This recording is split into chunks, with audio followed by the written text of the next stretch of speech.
सखी सहेली। सभी सखियों सहेलियों को मंजू द्विवेदी और प्यारी बुआ का नमस्कार। नमस्कार बुआ जी, बहुत बहुत स्वागत है आपका। और आज हम आपको इतनी जो तीक्ष्ण गर्मी पड़ रही है जिससे सब परेशान है, उसमें मटके का ठंडा ठंडा पानी आपको पिलाएंगे। क्या बात कर रही हो, वाह वाह वाह, ये बात तो है। देखो, मटके का ठंडे पानी की बात ही कुछ और है। फ्रिज का पानी कितना भी ठंडा पी लो, प्यास नहीं बुझती है। प्यास तो इसी से बुझती है। हाँ, आत्मा तृप्त होती है इससे, है ना। पानी केवल पी लेना और आत्मा को तृप्त करना, ये दो अलग अलग भाव होते हैं। यही तो हम कह रहे हैं। हाँ जी बुआ जी। और आज गुरु अर्जुन देव जी का बलिदान दिवस है, तो उन्हें हम याद करेंगे। और इसके अलावा भी कुछ विषय हैं हमारे। जी हाँ, और जैसे बेकिंग सोडा का इस्तेमाल हम करते हैं, उसका और क्या उपयोग हो सकता है ये करेंगे। और एक सबकी अलग अलग आदत होती है। जैसे कोई क्या करता है कि नाखूनों से दांतों को साफ कर लेता है ना जी। और कुछ लोग ऐसे क्या करते हैं कि अपनी पलकों को बार बार झपकाते हैं। कुछ लोग उंगलियां चटकाते रहते हैं। तो आज हम लोग उंगलियां चटकाने पे बात कर लें थोड़ा सा। हाँ बिल्कुल, इस विषय पर बात करेंगे। और हमारे बहुत सारे श्रोताओं ने भी इस विषय में अपने अपने अनुभव साझा किया। हाँ, क्या बात है। तो वो भी हम बात करेंगे। सबसे पहले बात करते हैं गुरु अर्जुन देव जी की। तो आज गुरु अर्जुन देव जी का शहादत दिवस है। वे सिख धर्म के 5वें गुरु थे। गुरु अर्जुन देव सर्वधर्म संभाव के प्रखर पैरोकार होने के अलावा मानवता के लिए वे लगातार काम करते रहे। बचपन से ही अपने पिता का अनुसरण करने लगे और पिता से सीख लेते रहे। उन्होंने दुनिया के कई कोनों का चक्कर भी लगाया, सिर्फ इसलिए कि मानवता की भलाई कर सके और उससे जुड़े हुए काम कर सके। जी बिल्कुल। और अर्जुन देव जी पंजाब के प्रमुख जो शहर हैं, जैसे कि तरन तारण साहिब और करतारपुर के संस्थापक बने। 1588 में उन्होंने हरमंदिर साहिब गुरुद्वारा की आधारशिला रखी थी, जिसे बाद में अमृतसर में स्वर्ण मंदिर के नाम से जाना जाता है। और मंजू बिटिया, कहते हैं ना कि हमें गुरु अर्जुन देव जी के बारे में ज़रूर पढ़ना चाहिए ताकि हम उनके जो जीवन है उससे सीख सकें। क्योंकि उन्होंने बहुत सारी विषम परिस्थिति में अपने मार्ग से वो डगमगाए नहीं और बहुत स्थिर तरीके से आगे बढ़ते रहे और अपने ज़रूरी काम किए। समाज के लिए जो ज़रूरी थे वो भी किया और जो उन्हें ठीक लगा वो किया। जी बुआ जी, मुझे लगता है कि महापुरुषों की शायद यही निशानियां हैं कि इतने कठिन जो दौर आता है या विषम परिस्थितियां आती है, उसमें भी वो इतनी धीरता से काम लेते हैं कि वो हमारे लिए एक सबक बन जाता है या हमारे लिए एक सीख बन जाता है। और गुरुजी ने अपने जीवन काल में बहुत सारे भलाई के काम किए। इसमें गरीबों की सेवा के लिए गुरुद्वारों में दवाखाने खुलवाए और गुरु घर की गोलक यानी कि दान पेटी जो होती है, उसके पैसों का उपयोग उन्होंने परोपकार के कामों में खर्च किया। सन 1597 में जब अकाल पड़ा और कई लोग बीमार हुए, तो गुरुजी ने अपने हाथों से लोगों की सेवा की और उनकी पहल का ही ये नतीजा था कि वर्ष 1601 में लोगों को एक अकाल पुरख से जोड़ा गया। और उन्होंने एक गुरुद्वारे में 4 दरवाजों को भी डिजाइन किया। जब भी हम गुरुद्वारे जाते हैं तो देखते हैं कि 4 दरवाजे होते हैं। तो वो जो डिजाइन है वो भी आपने ही किया, क्योंकि उनका ये विश्वास था कि कोई भी व्यक्ति किसी भी दिशा से आ सकता है और किसी भी दिशा में वो झुक सकता है, यानी सभी के लिए द्वार खुले हैं। यानी इसमें दिशा मायने नहीं रखती है, आपका जो मन है वो मायने रखता है। और उन्होंने लोगों को ये भी शिक्षा दी कि सभी को अपनी कमाई का 10वां हिस्सा दान करना चाहिए ताकि जरूरतमंदों की भलाई हो सके। हाँ, तो ऐसे महापुरुष को हमारा नमन है। और गुरु अर्जुन देव जी के बारे में हमारे एक श्रोता ने कुछ बातें लिख करके भेजी हैं। वो लिखते हैं कि गुरु अर्जुन देव जी की निर्मल प्रवृत्ति, सहृदयता, कर्तव्यनिष्ठा तथा धार्मिक एवं मानवीय मूल्यों के प्रति समर्पण भावना को देखते हुए गुरु रामदास जी ने 1581 में 5वें गुरु के रूप में उन्हें गुरु गद्दी पर सुशोभित किया। इस दौरान उन्होंने गुरु ग्रंथ साहिब का संपादन किया, जो मानव जाति को सबसे बड़ी देन है। संपूर्ण मानवता में धार्मिक सौहार्द पैदा करने के लिए अपने पूर्ववर्ती गुरुओं की वाणी को जगह जगह से एकत्र कर उसे धार्मिक ग्रंथ में बांटकर परिष्कृत किया। गुरुजी ने स्वयं की उच्चारित 30 रागों में 2218 शब्दों को भी श्री गुरु ग्रंथ साहिब में दर्ज किया है। क्या बात है। और ऐसे ही हमारे साथी ने और भी लिखा है कि सिखों के पास 5वें गुरु थे, उन्हें ब्रह्म ज्ञानी भी कहा जाता था। 15 अप्रैल 1563 गोइंदवाल साहब और 30 मई 1606 ये इनकी जन्मतिथि और पुण्यतिथि की इन्होंने बात की है। इन्होंने भाई देखो जन्मतिथि के आगे केक भी बना दिया है। अच्छा। जी। चलिए, अब केक की बात चलिए ना बुआ जी, तो देखिए बेकिंग सोडा का जो उपयोग है ना, वो केक में भी किया जाता है ना। हाँ। और ऐसी बहुत सारी चीजें जो हम रसोई घर में बनाते हैं, जब उन्हें स्पॉन्जी एक टेक्सचर देना होता है, थोड़ा फुलाना होता है, या खमीर जैसे उठ जाए उसमें, है ना। हाँ, तो ऐसी चीजों में हम बेकिंग सोडा का बहुत इस्तेमाल करते हैं। लेकिन इसके अलावा भी बहुत सारे काम हैं या कुछ ऐसे चीजें हैं जहाँ पर बेकिंग सोडा का उपयोग हम कर सकते हैं। तो मतलब आज हम लोग खाना पकाने में नहीं, बाकी जगह पे इसका इस्तेमाल करेंगे, है ना। जी हाँ, आज व्यंजन का दिन नहीं है, तो हमने सोचा कि चलो अच्छा, हमें लगा तुम अभी किसी चीज को फर्मेंट कर दोगे फट से। वैसे बातों को फर्मेंट करना भी उतना ही हो रही है, बराबर हो रही है, पता है। अगर बातें भी स्पॉन्जी हो जाए और उन्हें भी अगर खाने में मजा आए, जैसे भोजन अगर स्पॉन्जी बन जाता है तो खाने में, वैसे बातों का भी वैसा ही कुछ होता है कि गाने, बातें और इनका एक मेल जोल जब हो जाता है तो एक स्पॉन्जी कार्यक्रम हो जाता है। ये तो स्पॉन्जी ठीक है, लेकिन कुछ लोग ज्यादा स्पॉन्जी बना देते हैं, उसमें बड़ी दिक्कत हो जाती है, फिर सारा रस बाहर निकल जाता है। लेकिन जो भोजन बनाने की बात तुमने जैसे कहा, केक, पेस्ट्री, खमण, ढोकला, इन सब में हम इस्तेमाल करते हैं, लेकिन इसके अलावा जो है उसकी भी और भी भूमिका है। तो वो क्या क्या होती है? जैसे वैसे तो सुना है कि दुर्गंध दूर करने में भी होता है, साफ सफाई में इसका इस्तेमाल भी बहुत होता है ना। बिल्कुल। और पसीने के जो दाग होते हैं, हाँ, उनको हटाने के लिए बेकिंग सोडा और पानी का गाढ़ा पेस्ट हम बना सकते हैं, और इस पेस्ट को दाग के ऊपर अगर रगड़ दें तो दाग निकल जाएंगे। तो खाना बनाने के अलावा ये एक पहला उपयोग हो गया। और भाई जब कपड़े की बात कर रहे हैं तो जाहिर है यही काम बर्तन के लिए भी होता है कि बर्तन गर्म करते समय या अधिक पक जाने पर जब भोजन की तली में कुछ चिपक जाता है या जल जाता है जिसको कहते हैं, तो इस कारण से बर्तन से उसे निकालना बहुत मुश्किल होता है। तो गर्म पानी में बेकिंग सोडा मिलाकर बर्तन को 20-30 मिनट के लिए भिगो कर रख दीजिए, और फिर देखिए धीरे धीरे दाग जो है वो आसानी से निकल जाएगा। हाँ, और देखिए केवल साफ सफाई ही नहीं बल्कि सौंदर्य के लिए भी इसका उपयोग होता है।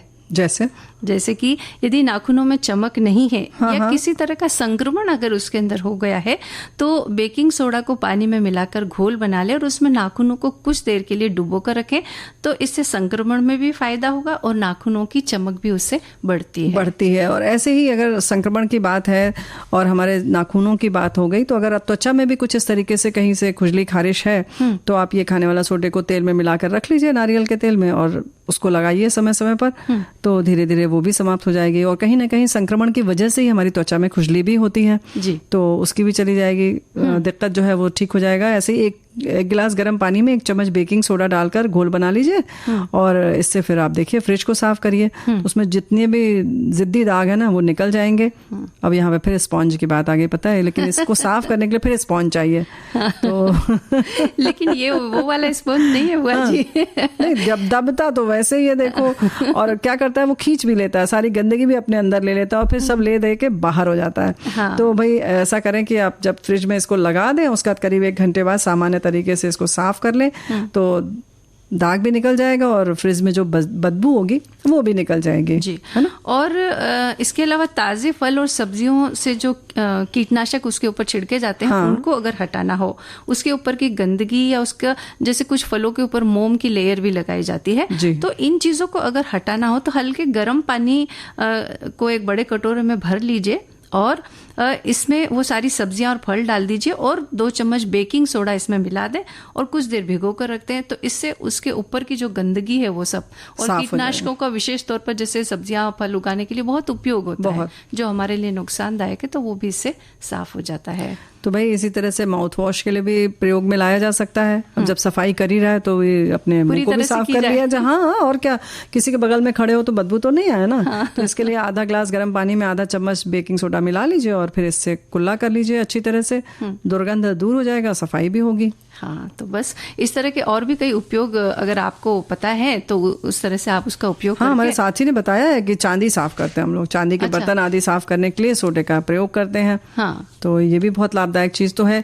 दाग धब्बे भी छुड़ाने में बहुत सारी, जैसे कि जो जंग का दाग लग जाता है, लोहे का जो होता है ना, रस्ट जिसे कहते हैं, वो अगर लग गया है तो भी आप थोड़ा सा साबुन लगा दीजिए किसी कपड़े में, लेकिन जिस कपड़े पे आप से छुड़ाना है उसके नीचे कुछ रख लें, ताकि एक तो उसमें गीलापन बना रहे, है ना।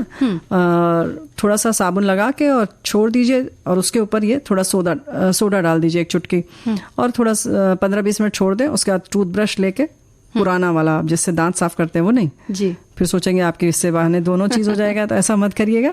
फिर उससे उसको रगड़ लें, फिर थोड़ी देर बाद फिर इसी प्रक्रिया को दोहराएंगे तो वो धीरे धीरे साफ हो जाएगा। हाँ, और वैसे इसका खाने में इस्तेमाल होता है, लेकिन कहते हैं कि खाने में इसका बहुत ज़्यादा इस्तेमाल नहीं करना चाहिए। एक सीमित मात्रा में इसका उपयोग करेंगे तो ठीक है, अन्यथा ये फायदे की जगह नुकसान भी कर सकता है। और ऐसे बहुत सारे कामों के बारे में हम ऐसा बोल सकते हैं कि भाई तुम हमारी ज़िंदगी में नहीं आते तो कुछ और बात होती, कुछ और बात होती या ज़रूरत ही नहीं है। हाँ। ऐसे बहुत सारे हम काम करते हैं ना, जिसकी हमने कार्यक्रम के शुरुआत में ही चर्चा की। उन्हीं में से एक है उंगलियां चटकाना। ऐसे ही गर्दन और कंधे की हड्डियों से भी कट की आवाज निकालना आदत पड़ जाती है। कोई बैठे बैठे पैर की उंगलियां ऐसे चटकाने लगता है बिना हाथ लगाए, ऐसा भी होता है।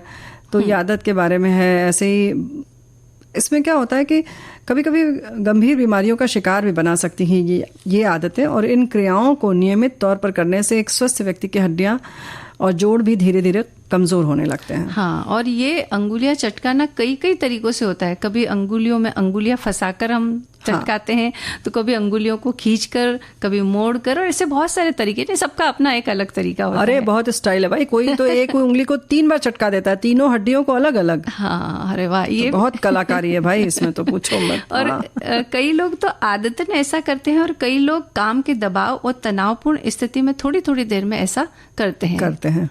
फिर लगता है हमें कि आदत पड़ जाती है। हाँ। और इसीलिए मनोवैज्ञानिक दृष्टिकोण से देखें तो उंगलियां चटकाना एक रक्षात्मक प्रतिक्रिया है। जैसे कहते हैं ना कि तनाव है तो उससे अपने आप को बचा लिया। अति उत्साह या जिज्ञासा जैसी अवस्था में भी हमें ये राहत दे देती है। पहले हम उंगली चटकाते हैं, फिर दूसरी, फिर एक एक करके सारी उंगलियां चटकाने लगते हैं। फिर हमें लगता है कि एक तरह से सुकून मिल गया, ये कह सकते हैं कि समय पास हो गया। हाँ। है ना, और हम उधर व्यस्त हो गए धीरे धीरे। हाँ, यानी दिमाग थोड़ा सा दूसरी तरफ चला जाता है, तो हमें ऐसा लगता है कि हमें राहत मिल गई। और फिर धीरे धीरे ये आदत बन जाता है ना। बिल्कुल। और हड्डियां लिगामेंट से एक दूसरे से जुड़ी हुई होती हैं, और इनके बीच वायु मिश्रित द्रव्य होता है एक। हाँ। और उस द्रव्य का नाम है सोनोवियल फ्लूइड। और ये द्रव जब अंगुलियां चटकाते हैं तो इसमें मौजूद वायु के जो बुलबुले, वो बुलबुले के रूप में वो वायु फूटती है, और इससे स्पंदन होता है, और वो जो आवाज होती है वही हमें चटकने की आवाज के रूप में सुनाई देती है, और बड़ा सुकून दे जाती है। तो यही सब जानकारी हमारे एक साथी ने भी लिखकर भेजी है, और भी लोगों ने बोला है। और 2 हड्डियों के बीच ये आवश्यक पदार्थ है, यही ये लिख रहे हैं। हड्डियों के बीच ऑयल ग्रीस का काम करता है। बार बार उंगलियों को चटकाने से इसमें कमी होती है। वैसे ये लिख रहे हैं कि कोई नुकसान की बात नहीं है, लेकिन हमें ऐसा लगता है कि नुकसान की बात, अब वैसे फ्लूइड की कमी हुई, फिर जैसे हमने कहा ना आदत पड़ गई, और एक सभ्यता जैसे है ना कि आप किसी के सामने बैठे हैं तो आप उंगलियां चटका रहे हैं, तो थोड़ा सा अच्छा नहीं लगता है। कहीं ना कहीं ये थोड़ी सी गलत आदत में भी शामिल है जी। और ये सामने वाले को इरिटेट भी कर सकती है। अगर आपने बार बार एक ही प्रक्रिया को दोहराया तो हो सकता है कि सामने वाले को अच्छा ना लगे। तो वो अच्छा, एक बात और भी है ना कि जैसे हमने पहले ही जैसे कहा कि एक रक्षात्मक प्रतिक्रिया है, तो देखकर पता चल रहा है कि आप घबरा रहे हैं। हाँ। या अति उत्साह में हैं, तो आप कहीं ना कहीं अपने आप को सुरक्षित महसूस करवाने की कोशिश कर रहे हैं, तो ये आपकी मनोवृत्ति जो है वो बढ़ती चली जाती है। हाँ। तो इस पर कंट्रोल करना जरूरी है। जी बिल्कुल। यानी आपने पहले ये साबित कर दिया कि हाँ, मैं किसी न किसी तनाव में हूँ, किसी दबाव में हूँ, तो ये बात भी पता चल जाती है उसे। और अंगुलियां चटकाना भी, नाखून चबाना, धूम्रपान करना या अल्कोहल जैसी जो बुरी आदतें हैं उन्हीं में से ये एक होती है।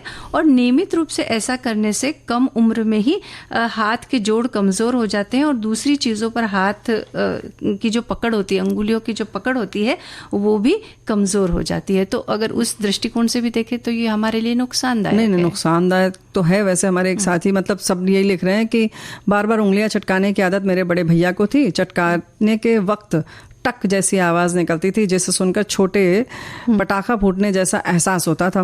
वो सुनकर हम भी उस राह पर चल दिए। उंगली ही नहीं, हाथ और पैर को भी बार बार ऊपर नीचे कर घुटने कोहनी चटकाने पर आती आवाज को हम हमारी विशेष सिद्धि मानते थे। देखो, हमने कहा ना कि एक्सपर्टाइज हो जाती है जी। और हमारे एक श्रोता ये भी लिखते हैं कि एक प्रसंग जो है बचपन की गलियों में ले गया, जहाँ उंगली चटकाने से बहुत सी डांट पड़ती थी। मैं आज तक नहीं समझ पाई कि क्यों डांट पड़ती थी। शायद आज कुछ पता चले। किसी ने बताया कि यह मनहूसियत है, किसी ने बताया कि तुम्हारी उंगलियां खराब हो जाएगी तो शादी में दिक्कत होगी। आदत तो आज भी है पर थोड़ा कम, ऐसा कहते हैं। या मुझे लगा नर्वस और बोरियत होने पर उंगलियां चटकाने लगते हैं लोग। यानी इनका भी ये एक अनुभव है। अनुभव तो है ही। और बाद में बताया ना कि कि ठीक है, हो सकता है आपको कोई शारीरिक दिक्कत ना हो, लेकिन कहीं ना कहीं फिर ये आदत बन जाती है और वो जब आप 4 लोगों के बीच में बैठते हैं तो बड़ा खराब लगता है। ऐसे ही साथी लिख रहे हैं कि उंगलियां चटकाने की आदत वस्तुतः आदत न होकर रोग समूह का द्योतक है। उदरस्थ वायु अधोगामी होकर मलाशय से बाहर निकलना चाहिए, किंतु जब वो रक्तगत होकर अंग विशेष में स्थान संचित होती है तब व्याधि के प्राथमिक लक्षणों के रूप में इन आदतों का उदय होता है। ऐसे में व्याधि विशेष के निदान की आवश्यकता होती है ताकि उसका उपचार किया जा सके। तो बात बिल्कुल सही है। और अब फिर से हम इस विषय पर आ जाते हैं कि अंगुलियां चटकाने से और क्या क्या हो सकता है। तो जो बार बार अंगुलियां चटकाते हैं ना बुआ जी, तो होता क्या है ना कि हड्डियों के जो किनारे होते हैं उन पर मौजूद जो ऊतक होते हैं वो नष्ट होने लगते हैं और इससे अंगुलियों की क्षमताएं घटने लगती है और पकड़ कम होने लगती है। और यही कारण है कि जब थोड़ी सी उम्र बढ़ती है तो उन अंगुलियों में बहुत दर्द होने लगता है। दर्द होता है, जान नहीं रहती है, फिर दिक्कत होने लगती है। फिर इसीलिए वैसे हमारे एक साथी लिख रहे हैं कि उंगलियां चटकाने पर घर के बड़े बुजुर्ग हमेशा टोकते रहते थे। आज भी हम लोग इसे अच्छा नहीं समझते हैं। वैज्ञानिक आधार है कि गैस का पास होना, ऐसा मानते हैं। देखो, बड़े बुजुर्ग जो है ना, पहले सिर्फ धर्म और इन सब चीजों की बात करते थे क्योंकि धर्म भीरू लोग होते थे, उससे डरते थे जी। तो ऐसे जैसे कि विपत्ति आएगी ऐसा सोच के, या घर में शांति नहीं रहेगी, ये सब कह के करते थे। तो ये तो हो गई बात कि आप करें ही ना, लेकिन अगर आदत पड़ गई है तब क्या करें, ये बहुत महत्वपूर्ण है। तो कहीं ना कहीं एक दर्द सी होती है उंगलियों में, ऐठन सी होती है, तो हम चटकाने लगते हैं। तो उंगलियों को खुद ही दबा लें, है ना। हाँ, और अगर आदत पड़ गई है तो अब उससे छुटकारा पाने के लिए और कुछ छोटे मोटे और भी उपाय किए जा सकते हैं। एक तो ये कि आप अपना ध्यान बटाइए कि जब ऐसा मन करे कि अब अंगुलियां चटकाने का मन हो रहा है तो कुछ लिखने बैठ जाइए, कोई ड्राइंग बनाइए या और कोई किसी काम में अपना मन लगे। तो फिर लिखने के बाद चटकाएंगे, दर्द होने लगेंगे तो उंगलियां। बात तो वही हो जाएगी। इसीलिए उनको उंगलियों को थोड़ा काम में ले लें, ताकि काम में लेने से क्या होगा, उसकी एक्सरसाइज हो जाएगी और वो थोड़ा कम दुखेंगी। और अब देखो, हाँ ये बात तो सही है, लेकिन जब एक्सरसाइज हो जाए तब उनको मसाज भी कर दें, थोड़ा मालिश कर दें, क्योंकि भाई वो भी तो थकती है ना। हाँ बिल्कुल, अपने पास में कोई मॉइस्चराइजर लोशन रखें और जब ऐसा लगे तो थोड़ा सा मसाज कर दीजिए। तो उससे क्या होगा, उंगलियों की सुंदरता भी बढ़ जाएगी और एक्सरसाइज होने की वजह से आप ऐसा करने से थोड़ा भूल जाएंगे। और नहीं तो आप कोई मॉइस्चराइजर लगाएं, नहीं तो तेल भी आप सीधा लगा सकते हैं जो आप शरीर में लगाते हैं, बाल में लगाते हैं। जब आप बाल में लगा रहे हैं तो उंगलियों की भी मालिश कर लें और उससे बहुत सारे पॉइंट्स जो हैं वो भी दब जाते हैं। तो बहुत सारी और भी आपको सुविधा मिल जाती है, या यूं कहें कि आपकी दिक्कतें जो हैं वो कम हो जाती हैं। हाँ, है ना। और फिर इसके अलावा और कि जैसे कुर्सी पर बैठे बैठे जब बहुत देर तक काम करते हैं तब ये करने का मन होता है कि अब थक गए। और कई लोग तो है ना, कुर्सी पर बैठे हुए ही कुछ हाथों को ऊपर करके अपने शरीर को पूरा तानते हैं और इससे भी उन्हें बहुत रिलैक्स फील करते हैं वो। बिल्कुल। तो अगर उस समय आपकी उंगलियां चटकाने का मन हो तो थोड़ा उठ जाइए, चहलकदमी कर लीजिए, 2-4 कदम घूम आइए, तो ये आदत आपकी धीरे धीरे कोशिश करने से ये जरूर चली जाएगी। तो ऐसे जैसे कि शरीर में जैसे कहते हैं ना कि स्ट्रेचिंग कर ली, तो ऐसे उंगलियों को भी आप खींच भी सकते हैं। ऐसे पकड़ के पूरी उंगलियों को अपने पूरे हाथ में और सारी उंगली से करके एक एक उंगली आप खींच लीजिए, पूरी उंगलियों में मसाज करिए। जापान की बहुत अच्छी ये पद्धति है कि सुबह उठ के ये लोग सारी उंगलियों को दबाते हैं, मालिश करते हैं उनकी। तो ये प्रक्रिया आपको बाकी चीजों में भी राहत देगी। हो सकता है कि इस जो गलत आदत है वो तो छूटे ही छूटे, कुछ आपको और स्वास्थ्य लाभ हो जाए। हाँ, और एक अच्छा संगीत भी सुन सकते हैं, उससे भी थोड़ा ध्यान इधर उधर हो जाता है। तो बुआ जी, जब उंगलियां चटकाने का मन हो तो थोड़ा ऐसा ताथैया भी डांस कर लें, क्या बात है, वो भी किया जा सकता है। हमारे एक श्रोता लिखते हैं कि मेरी बेटी सीए है और वो सब कुछ दिमाग में उसके चल रहा है, कुछ सोच रही होती है काम का, तब उसको उंगली चटकाने की बहुत आदत थी लेकिन अब कम हो गई है। वही जैसे व्यस्त रहना है तो दिमाग तो व्यस्त है लेकिन शरीर क्या करे। हाँ। तो उंगली चटकाने लगता है। बात बिल्कुल सही है। ऐसे ही इन्होंने लिखा है कि मेरी ताऊ जी का लड़का अक्सर टीवी देखते समय उंगलियां चटकाता था, तब मुझे बहुत इरिटेटिंग होती थी। मैं सोचता था कि ऐसा क्यों कर रहा है, इसे क्या मजा आ रहा है। उंगलियों के चटकाने की आवाज से टीवी देखने का सारा मजा किरकिरा हो रहा है। लेकिन एक बात मंजू बिटिया ये कहेंगे हम कि जैसे इनके ताऊ जी का लड़का करता है तो आप अभी उसकी आदत नहीं है तो आप ले लीजिए उसका हाथ और उसके हाथ को आप थोड़ा थोड़ा दबा दीजिए। कहीं ना कहीं उसको दर्द हो रहा होगा तो उंगलियों को दबा दीजिए, सहला दीजिए, आप मसाज कर दीजिए। फिर देखिए धीरे धीरे उसको अच्छा लगने लगेगा और वो छोड़ देगा ये आदत। ऐसे बुआ जी, प्यार का जादू तो होता ही कुछ ऐसा है कि ऐसी कोई भी तकलीफ हो लेकिन घर का व्यक्ति, कोई दोस्त, कोई अपना प्रिय व्यक्ति जब इस तरह से सहलाते हुए समझा दे तो हो सकता है कि उसका असर ज्यादा हो और वो आदत को छोड़ दे। और क्या पता फिर से और करें, क्योंकि ये बार बार हाथ दबाएंगे, ये भी तो हो सकता है।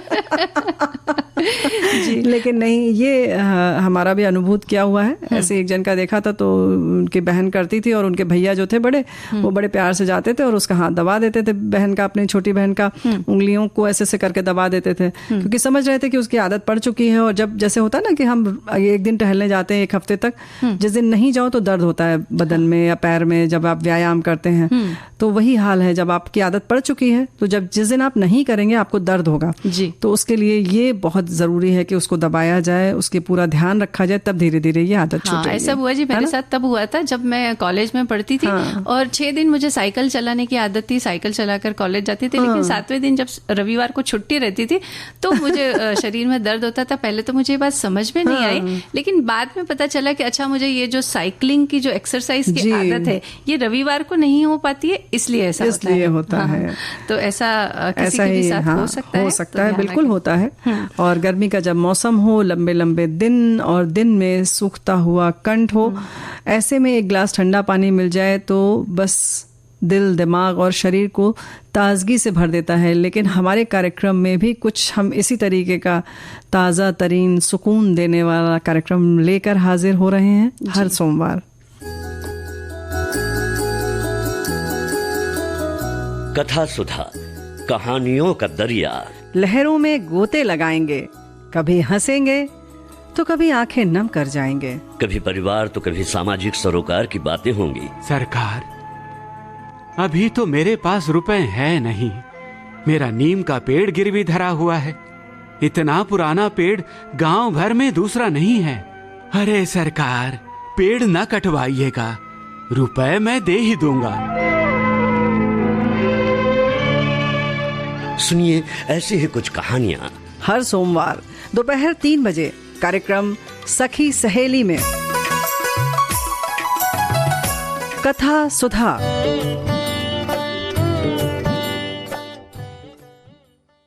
तो प्रत्येक सोमवार को ये कथा सुधा जो कार्यक्रम है ये सुनना ना भूलें। और गर्मी के दिन जब हैं इतने लंबे लंबे, तो पानी पीना बिल्कुल ना भूलें, वो भी मटके का। हाँ, वो भी मटके का। और चिलचिलाती गर्मी पड़ रही है, ऐसे में शरीर को पानी की अधिक मात्रा की आवश्यकता होती है, क्योंकि भीषण गर्मी से राहत पाने के लिए हमारा शरीर ठंडा रखना पड़ता है। पसीने के जरिए शरीर ठंडा रखा जाता है, तो उसमें बहुत सारा पानी जो है वो चला जाता है, इसलिए पानी की अधिक मात्रा की आवश्यकता होती है। और फिर शीतलता पाने के लिए हम सब फ्रिज में रखा हुआ पानी पीते हैं, जो नुकसानदायक है, क्योंकि अलग अलग तापमान होता है, कभी बहुत ज्यादा ठंडा तो कभी कम ठंडा। इस वजह से गला खराब होने की संभावनाएं बढ़ जाती हैं। हाँ, और वहीं अगर मटके में रखे पानी का तापमान जो होता है वो हमेशा एक जैसा होता है, जिससे हमें कोई नुकसान नहीं होता है। ये हमारे गले को ठंडक देने के साथ साथ पेट को भी ठीक रखता है। मटके के पानी की वजह से हम लू, एसिडिटी, सर्दी, जुकाम, गला खराब होना जैसी समस्याओं से बचे रहते हैं। और विशेषज्ञों का मानना है कि गर्मी से खुद को और परिवार को बचाने के लिए मटके का पानी तो भाई सर्वोत्तम है। और गर्मियों में ठंडा ही पानी पीने का मन करता है, और ये पानी फ्रिज की बजाय मटके द्वारा ठंडा किया जाए तो इससे कई तरह के फायदे होते हैं, क्योंकि ये मिट्टी से बना होता है और मिट्टी में ऐसे कई तत्व होते हैं जो रोगों से लड़ने की क्षमता पैदा करते हैं। तो आजकल लोगों के घरों में मिट्टी के बने घड़े पहले की अपेक्षा काफी कम दिखाई देते हैं, क्योंकि लोग अब मिट्टी से जुड़ना कम पसंद करते हैं और थोड़ा सा इसकी साज संभाल तो है, थोड़ा सा ज्यादा ध्यान रखना पड़ता है। नाजुक है भाई, मिट्टी का मामला है, मिट्टी की पवित्रता है, उसके पोषक तत्व और उसकी उपयोगिता को भी हम भूल रहे हैं। तो हम बड़ी आसान और सुलभ जिंदगी जीना चाहते हैं, है ना? लेकिन जितनी सुलभ जिंदगी हम जीना चाहते हैं उतनी ही परेशानियों से घिरते जा रहे हैं। तो मिट्टी पर काफी शोध हुए हैं बुआ जी, और हो भी रहे हैं अभी, और इनसे ये बात सामने भी आई है कि मिट्टी के बने बर्तनों में भोजन करने से और मिट्टी के घड़े के पानी से हमें कई बीमारियों से राहत मिलती है। मिट्टी की खास बात ये होती है कि ये पानी में उपस्थित हानिकारक तत्वों को प्रभावहीन करके नष्ट कर देता है, और इसीलिए वो पानी हमें फायदा पहुंचाता है। सिर्फ पानी के संचयन के लिए ये नहीं होते मिट्टी के बर्तन, इन्हें हम पुराने जमाने से ही खाना बनाने में भी उपयोग में लाते रहे हैं। एक बार मिट्टी की हांडी में बनी दाल अगर आप खा लें तो भाई फिर तो स्वाद आपके मुंह से जाएगा ही नहीं, फिर तो आप बार बार उसी की ही मांग करेंगे। इसी तरह मिट्टी के तवे की बनी रोटी की भी बात कुछ ऐसी ही होती है। हाँ, और मिट्टी से बने घड़े या मटके बेहद शुद्ध होते हैं, परंतु इनकी देखरेख करना भी आवश्यक है। समय समय पर इन्हें अंदर बाहर से साफ करते रहना चाहिए। और एक शोध में ये भी पाया गया है कि मटके के पानी में सहजन के अगर कुछ पत्ते मिला दिए जाए तो ये पानी 99.9% शुद्ध हो जाता है और ये प्रक्रिया मात्र 20 मिनट में पूरी हो जाती है। क्या बात है। अब इससे आसान सस्ता उपाय कुछ नहीं हो सकता। हाँ, है ना? और सबसे सुरक्षित है ये। तो ये कितनी ये हमारे पूर्वजों ने देखिए कैसी कैसी खोज करके रखी है। और अगर उन चीज़ों को हम अपना ले तो ना तो किसी बड़े इक्विपमेंट की हमको जैसे कि फ्रिज लाना हो तो हजारों रुपए खर्चा करना नहीं, लेकिन फिर तो हम सोचते हैं अरे वाह फला के घर में हमारे घर में नहीं है तो कैसे चलेगा, और मटका तो दिखता ही नहीं है। जी हाँ, इन बातों को तो हमें दरकिनार करना ही पड़ेगा। हाँ, तो भाई हम प्यास बुझाना हो तो बस भागते हैं फ्रिज की ओर, लेकिन भाई सबसे अच्छा होता है मटके का पानी, सबसे कारगर होता है। मटके के पानी से त्वचा संबंधी भी कई परेशानियां जो होती हैं उनका भी समाधान हो जाता है। बुआ जी, आज बेशक हम मिट्टी के बने हुए मटके की बात कर रहे हैं, लेकिन पीतल और तांबे की जो गगरी होती थी उसका भी अपना महत्व होता था। कहते हैं कि वो जो मेटल है उसका पानी भी शरीर के लिए बड़ा लाभदायक होता था, इसीलिए पुराने जमाने के लोग पीतल और तांबे की गगरी भी रखा करते थे। बिल्कुल रखते थे। और ये जो मटके का पानी होता है ये पाचन क्रिया और गैस की समस्या को भी दूर रखता है, साथ ही एसिडिटी जैसी परेशानी भी नहीं होने देता। मिट्टी में सूजन रोधी गुण होते हैं, यानी कि एंटी इन्फ्लेमेटरी गुण होते हैं, जिसके कारण शरीर में दर्द, ऐंठन या सूजन जैसी जो समस्याएं होती है वो नहीं होने देता है। क्योंकि अक्सर देखेंगे ना, आप अपने शरीर को दबाते हैं तो कहीं कहीं दर्द होता ही रहता है। ये सिर्फ इसीलिए होता है कहीं ना कहीं सूजन रहती है। और इसी के साथ साथ हड्डियों के लिए भी लाभकारी है। और नियमित रूप से अगर हम पीते हैं मिट्टी में रखा हुआ जो पानी होता है, मिट्टी के बर्तन वाला, तो हमारी प्रतिरोधक क्षमता भी बढ़ती है। और मृदा का बना मटका जो है वातावरण के अनुकूल तापमान रखता है। हाँ, है ना, ये बड़ी अच्छी बात होती है। बिल्कुल, जैसे फ्रिज का एकदम ठंडा पानी पी लिया, गला खराब हो गया, सर्दी हो गई, तो वो सारी समस्याएं इसमें नहीं होती है। बिल्कुल सही। और मटके का पानी प्राकृतिक रूप से ठंडा होता है, इसलिए ये नुकसान नहीं करता। इसमें मौजूद जो छोटे छोटे छिद्र होते हैं मटके में, वो पानी को वाष्पीकरण की प्रक्रिया के द्वारा ठंडा बनाए रखते हैं। यानी प्राकृतिक रूप से ठंडा, तो प्रकृति से अगर जुड़ गए तो सारी समस्या समाप्त हो गई।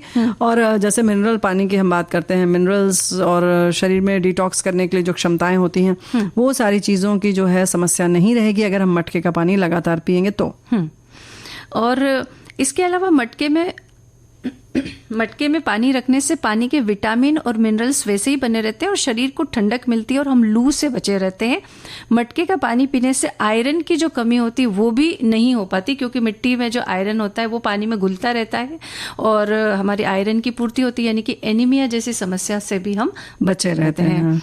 लेकिन बात वही है कि जो हम लोग बार बार जिस समस्या की बात कर रहे हैं कि लोग मटके के पानी को भूलते जा रहे हैं, यानी कि मटके को भूलते जा रहे हैं और तरह तरह के वाटर फिल्टर का हम प्रयोग कर रहे हैं, जबकि ये प्रकृति का दिया हुआ वरदान है, नेचुरल फिल्टर है। इसका पानी दवा की तरह काम करता है। तो कृपया इसका सेवन करिए ना। नेचुरल फिल्टर है तो हम जो आर्टिफिशियल फिल्टर है उसका उपयोग हम क्यों करें? वैसे मटके का पानी प्राकृतिक रूप से अल्कलाइन होता है, यानी क्षारीय होता है, और ये पेट के अतिरिक्त एसिड को शांत करता है। इस वजह से हम गैस, एसिडिटी से भी बचे रहते हैं, क्योंकि ऐसा कहते हैं डॉक्टर्स, ये कहते हैं कि शरीर में एसिड की बजाय अल्कलाइन की मात्रा यानी कि क्षार की मात्रा अधिक होना चाहिए, तो वो व्यक्ति ज्यादा स्वस्थ रहता है। तो इसलिए हम मटके का पानी पिए, लेकिन अब जरूरत इस बात की है कि समय समय पर हम उसकी सफाई भी करें, क्योंकि एक ही पानी अधिक दिनों तक अगर भरा रहता है तो उसकी परतें जमने लगती हैं, काई लग जाती है, नुकसानदायक हो सकता है। इसलिए सावधानियां जरूरी हैं। बिल्कुल, एक ही मटका बहुत लंबे समय तक हमें इस्तेमाल नहीं करना चाहिए, कुछ महीनों के बाद उसे बदल देना चाहिए। मटके को हमेशा ढक कर रखना चाहिए और पानी निकालने के लिए मटके में हाथ ना डालें। ये सबसे बड़ी जो सावधानी है वो है, बल्कि किसी लंबी डंडी का जो बर्तन होता है उससे निकाले, या फिर इससे भी बेहतर ये होगा कि आजकल तो नल वाले मटके बाजार में बहुत आसानी से उपलब्ध हैं, जिसमें टोटी लगी रहती है, तो कहीं से भी कोई गंदगी की संभावना नहीं रहती है। हाँ, उसके अंदर जो पाइप आदि है उसकी सफाई का जरूर ख्याल रखें। और एक बात और है, सफाई की जब बात चली तो ये भी ध्यान आ गया मंजू बिटिया कि अक्सर लोग उसको ठंडा करने की दृष्टि से उसके ऊपर कपड़ा लपेट देते हैं, तो उसकी सफाई का जरूर ध्यान रखें, क्योंकि उसमें फंगस या बैक्टीरिया का जो है संक्रमण जो है लग जाएगा, ऐसा खतरा रहता है। तो उसके उसकी सफाई का भी ख्याल रखना बिल्कुल। जरूरी अगर है। दिन भर एक दिन इसको इस्तेमाल करने के बाद उसे हटा दें, धो करके उसे अच्छी तरह धूप में सुखाने के बाद उसे दोबारा इस्तेमाल करें। और एक और विशेष बात यह कि मटके के पानी को ठंडा करने के लिए इलेक्ट्रिसिटी की जरूरत नहीं पड़ती। ये सबसे बड़ी बात है। अगर बिजली, इससे क्या होता है कि बिजली की बचत भी होती है, और गर्मी के दिन में अगर कहीं बिजली की कमी है या नहीं आ रही है तो भी आपको कोई फर्क नहीं पड़ेगा, मटके का पानी उतना का उतना ठंडा ही रहेगा। तो ये भी हमारे लिए फायदेमंद है इस दृष्टिकोण से भी देखें। बिल्कुल सही बात है। लेकिन हम लोगों ने जैसे कहा ना कि खत्म हो रहा है, तो हमारे एक साथी लिख रहे हैं आज हर घर में 2-2 फ्रिज मिल जाएंगे, लेकिन मिट्टी के मटके का महत्व तो आज भी खत्म नहीं हुआ है। हाँ। हर किचन में आज भी एक मटका तो रखा हुआ मिल ही जाता है। वैसे भी मटके का पानी ही सही तरीके से प्यास बुझाता है फ्रिज के पानी के मुकाबले में। हाँ, और बुआ जी देखिए, हमने पुराने जमाने में ये देखा है, थोड़े अगर साल पीछे चले जाएं तो जो मटके बनते थे ना बाजार में, गर्मी के दिनों में अक्सर सड़क के किनारे बहुत सारे मटके बेचे जाते थे, और उसके ऊपर सुंदर तरीके से मतलब डिजाइन बनी होती है। हाँ, यानी जैसे लाल रंग का मटका होता है, उसके ऊपर सफेद जो चूना होता है ना, उससे एकदम अलंकार बनाते हैं। हाँ, कुछ फूल पत्तियां वगैरह ये बना दी जाती है, तो उससे उसकी जो सुंदरता है वो इतनी बढ़ जाती थी। घर में रखते थे, बड़ा सुंदर भी लगता था और सुकून भी देता था वो। बिल्कुल। वैसे हमारे बहुत सारे साथियों ने लिखा है कि हम तो घड़े के पानी को रात को भरकर रख देते हैं घड़े में पानी को, और एक घड़ा मैं दुकान पर रखता हूँ, और सुबह 7 बजे से रात को समझे कि छाया गीत के समय तक मेरे पीने के लिए काफी होता है। और बुआ जी हम यहाँ ये भी कहना चाहेंगे कि अगर आपके घर से बाहर कोई राहगीर गुजर रहा है, उसे गर्मी के दिन है, प्यास लगी है, देख लीजिए, जरूरत है, तो जो भी व्यक्ति जा रहा है उसे 1 गिलास पानी देना आप ना भूलें, और साथ ही पक्षियों के लिए भी थोड़ा पानी रख दें, वो भी बेचारे प्यासे होते हैं। तो पानी का उपयोग हम इस तरह से भी कर सकते हैं, और उनके लिए भी मिट्टी का बर्तन रखें। ये भी हाँ, मिट्टी का बर्तन भी रख सकते हैं, और ये बर्तन, बाकी बर्तन भी रख सकते हैं। हाँ। लेकिन पंछियों के लिए रखें जरूर। वैसे हमारे एक साथी ने बहुत ईमानदारी से पूछा है, अब ईमानदारी से बताना पड़ेगा। दीदियों सच बताना, आपके घर भी नहीं होंगे मिट्टी के बर्तन? नहीं, मेरे तो घर तो भाई ऐसा नहीं है, आप लोग हमको कहीं से अलग ना समझे। हाँ। और जो हम लोग बातें करते हैं, कोशिश ये करते हैं कि उन सब पर अमल भी करें। 100% तो नहीं होता है, लेकिन कोशिश ये रहती है कि जो हम करते हैं उसे ही बताएं। हाँ, और बुआ जी हमें तो अपने गले का विशेष तौर पर ध्यान रखना पड़ता है। हाँ। अगर हम फ्रिज का पानी पिएंगे तो गला खराब हो जाएगा और फिर बोल नहीं पाएंगे, दिक्कत आपसे बातें कैसे करेंगे? जी। तो बुआ जी बस ऐसे ही पनिया भरन की बात हो गई है, और जब पनिया भर जाए तो उसके बाद वही हमारा कहना है कि कोई भी प्यासा व्यक्ति आए तो उसे पानी बुझा कर ही आप भेजें। और इसी के साथ आज के कार्यक्रम का हम समापन करते हैं। इजाजत दीजिए आप सभी को। मंजू द्विवेदी और प्यारी बुआ का नमस्कार। विविध भारती